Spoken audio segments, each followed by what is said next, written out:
নোড়া ভাঙবো দাঁতের গোড়া। তার জন্য তো নিয়ে এসেছি নতুন করে। তোমার দাদা থাকবে না, তুমি কার বলছো? কি করতে চাইছো?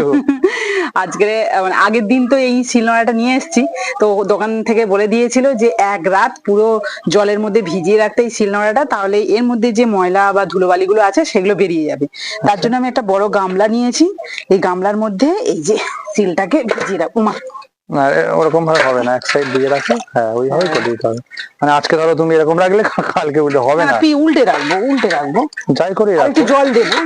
হ্যাঁ একদম জল জল দিলে তো হয়ে যাবে। তাও ভর্তি হবে না, এই পড়ে পড়ে ওরকম ভাবে হবে না, ওরকম সম্ভব তাহলে না। আমার প্লাস্টিকের পড়লে ভেঙে যাবে, তুমি এ করে নিচু করো, নিচু করে যেমন ছিল ওরকম রাখো। হ্যাঁ একটু উল্টে পাল্টে রাখবো, হ্যাঁ। কোনো অসুবিধা নেই। আর নোড়াটা তো এই তো এর আর মধ্যে একটু জল বাড়িয়ে দিলে মোটামুটি ঠিকঠাক হয়ে যাবে।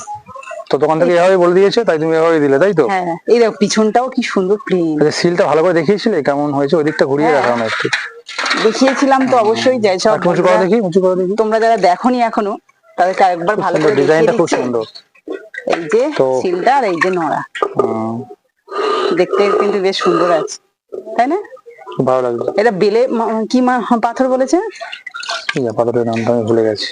যাই হোক এটা পাথুরে শিল নোড়া। তো এটা কিন্তু একদম অন্যরকম কালার, দেখতে পাচ্ছি যে ভেজানোর পরে কিন্তু একটা লালচে ভাব রয়েছে, এবং আগেও ছিল একটু। খুব সুন্দর। পছন্দ হয়েছে, পছন্দ করেই তো নিয়েছি, তাই না? পছন্দ তো হবে। কেমন লাগলো অবশ্যই কমেন্ট করে জানাবেন। একদম, চলো।